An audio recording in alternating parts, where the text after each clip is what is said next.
नमस्कार सभी को, स्वागत है आपका एक बार फिर से आपके अपने YouTube चैनल पर।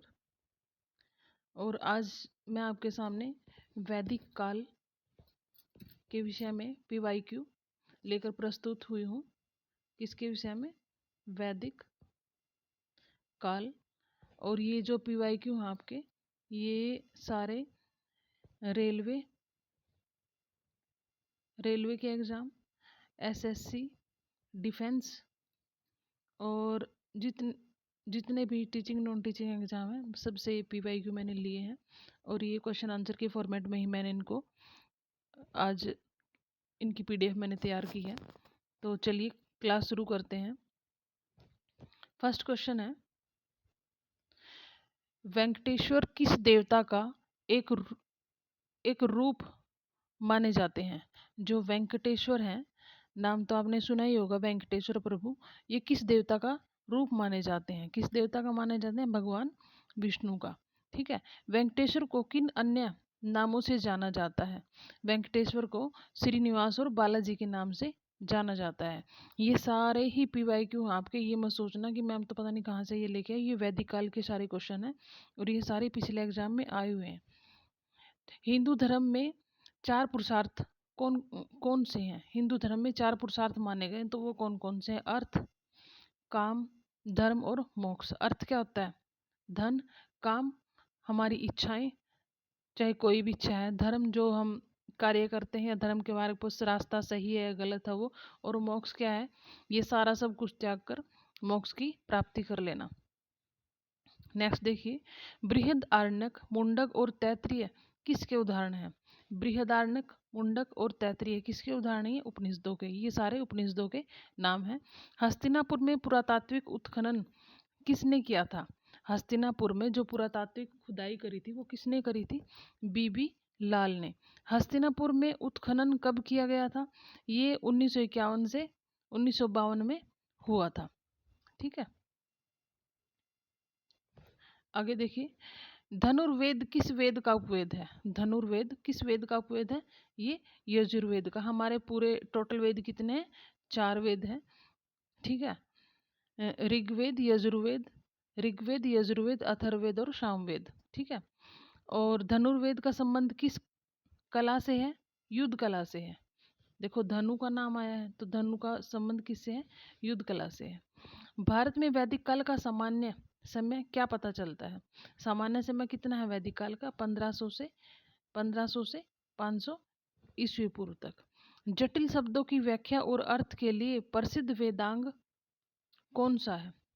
जटिल शब्दों की व्याख्या और अर्थ के लिए सबसे प्रसिद्ध वेदांग कौन सा माना गया? निरुक्त। निरुक्त किसके द्वारा रचित है?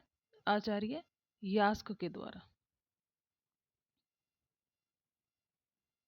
नेक्स्ट देखना, चिकित्सा पद्धति का वर्णन किस वेद में मिलता है? अथर्ववेद में। और चिकित्सा पद्धति का वर्णन पूछा है इसमें, किस वेद में मिलता है? अथर्ववेद में। और चिकित्सा संहिता के जो आचार्य हमारे वो कौन है? आचार्य चरक।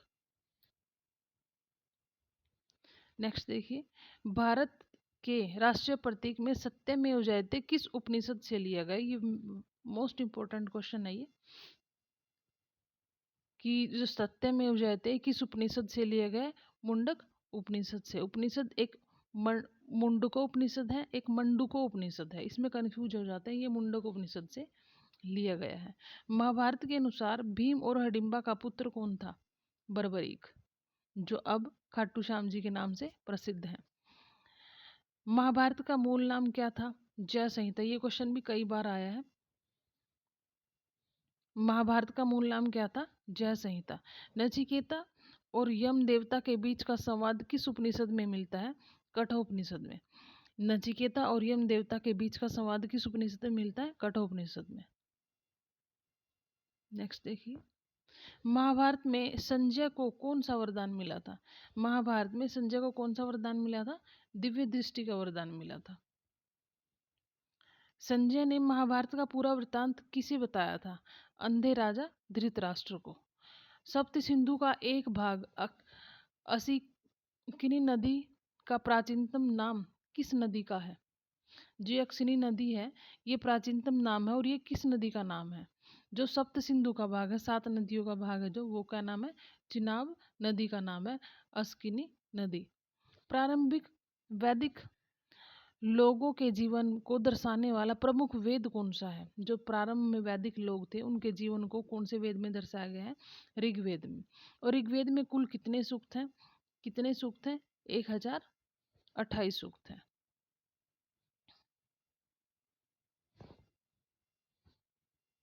नेक्स्ट देखिए,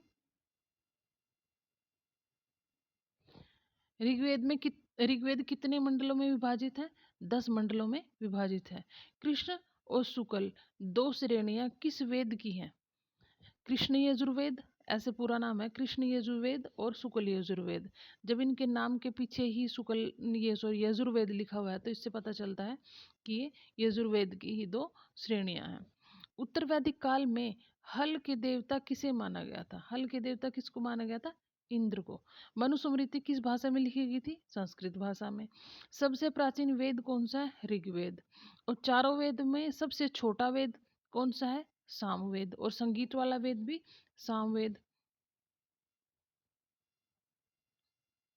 ऋग्वेद की ऋचाओं को क्या कहा जाता है? जो ऋग्वेद की ऋचाएं हैं उनको क्या कहा जाता है? सूक्त। और सूक्त कितने हमारे? 1028 जो ऋग्वेद में है। ऋग्वेद में केवल एक बार उल्लिखित नदी कौन सी है? ऋग्वेद में ऐसी कौन सी नदी है जिसका वर्णन सिर्फ एक ही बार किया गया है ऋग्वेद में? गंगा नदी। ब्रह्मचारी जीवन में प्रवेश कराने वाले संस्कार को क्या कहते हैं? 16 संस्कार होते हैं हमारे, लेकिन जो ब्रह्मचारी जीवन में प्रवेश करते हैं वो संस्कार कौन सा होता है हमारा? उपनयन संस्कार। ठीक है। टोटल कितने संस्कार होते हैं? 16 संस्कार होते हैं। और ब्रह्मचारी जीवन में जो प्रवेश करते कराने वाला जो संस्कार होता है उसको उपनयन संस्कार बोलते हैं। कर्मकांड से संबंधित वेद कौन सा है? यजुर्वेद। नेक्स्ट देखिए, ऋग्वेद, सामवेद, यजुर्वेद को संयुक्त रूप से क्या कहा जाता है? इनको संयुक्त रूप से वेद त्रयी कहा जाता है। ठीक है। और वेद त्रयी में अथर्ववेद को शामिल नहीं किया जाता, इस बात का ध्यान रखना। ऐसा नहीं है कि 4 वेदों में से आप किन्हीं भी 3 के नाम लिख दोगे या फिर किसी भी ऑप्शन पर टिक कर दोगे। ये ध्यान रखना आपने, जो अथर्ववेद है वो इन तीनों वेदों में शामिल नहीं होता, क्योंकि अथर्ववेद में कुछ अलग से पूजा पाठ, कुछ तंत्र विद्या का इनका अलग से वर्णन किया गया, तो वे इन तीनों वेदों में शामिल नहीं होता।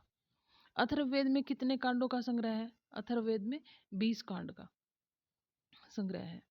तो ऋग्वेद में अयस शब्द का तात्पर्य किससे है? अयस शब्द का तात्पर्य धातु से। ठीक है। और आगे, वेदांगों की कुल संख्या कितनी है? 6। वेदों के कितने अंग हैं? 6। शिक्षा, शिक्षा सॉरी, कितने हैं वेदांग? व्याकरण, शिक्षा, कल्प, ज्योतिष, ज्योतिष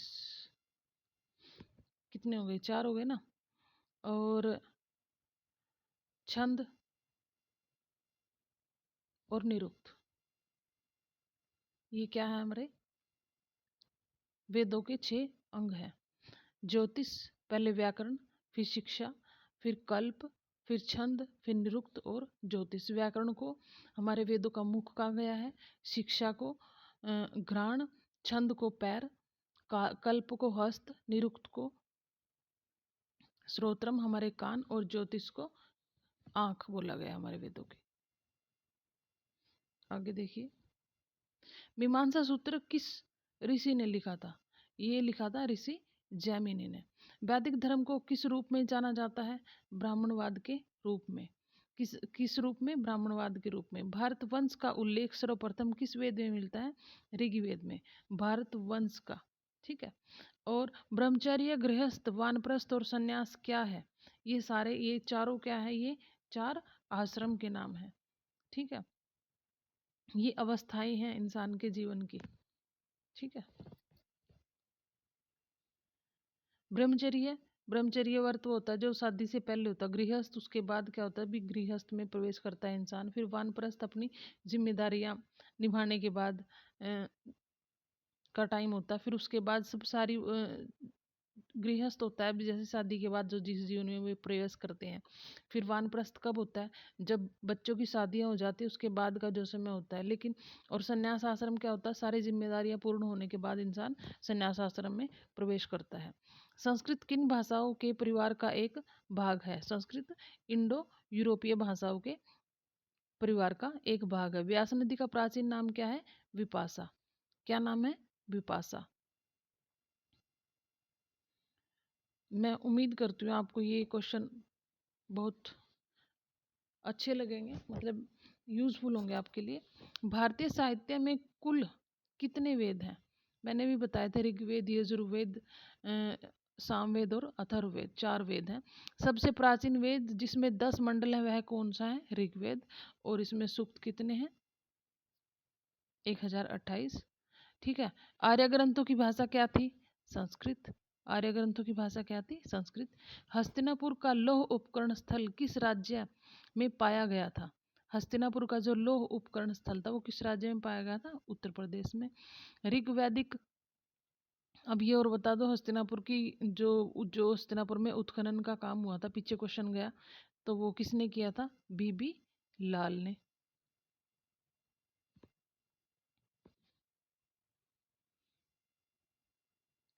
आगे देखिए, ऋग्वैदिक अथवा प्रारंभिक वैदिक काल के अनुसार नदी देवी कौन कौन थी? नदी देवी कौन थी? नदी देवी कौन सी थी? सिंधु नदी। ऋग्वेद की एक ऋचा में ऋषि विश्वामित्र किन नदियों के बीच संवाद प्रस्तुत करते हैं? व्यास और सतलुज नदी के बीच में। जो नदियों की देवी कौन थी? सिंधु नदी थी। और ऋग्वेद की एक ऋचा में जो विश्वामित्र जब नदियों के बीच में संवाद प्रस्तुत करते हैं तो कौन कौन सी नदियां हैं? व्यास और सतलुज। और ऐसी कौन सी नदी है जिसका ऋग्वेद में एक बार ही वर्णन हुआ है, एक बार ही नाम आया? वो है कौन? गंगा नदी। ठीक है।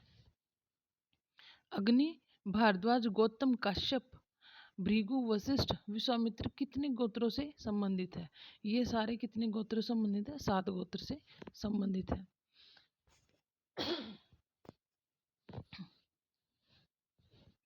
लोगों की रक्षा करना और न्याय दिलाना किसकी जिम्मेदारी थी? वैदिक काल का जो टाइम था तो उसमें लोगों की रक्षा करना, न्याय दिलाना किसकी जिम्मेदारी थी? क्षत्रियों की जिम्मेदारी थी। ब्राह्मण, क्षत्रिय, वैश्य और शूद्र क्या थे? ये क्या थे? हमारे 4 वर्ण माने गए थे। संगीत से संबंधित कौन सा देवता है, सॉरी कौन सा वेद है? तो संगीत से संबंधित कौन सा है? सामवेद। ठीक है। तो आशा करती हूँ ये अभी तो है।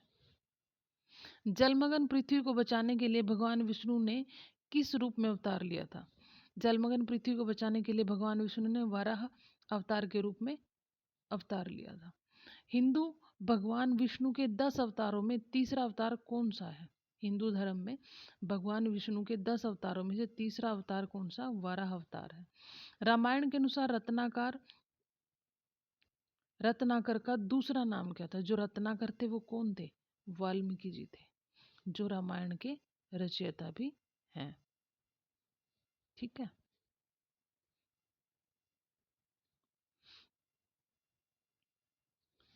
आशा करती हूँ आपको ये वीडियो बहुत अच्छी लगेगी।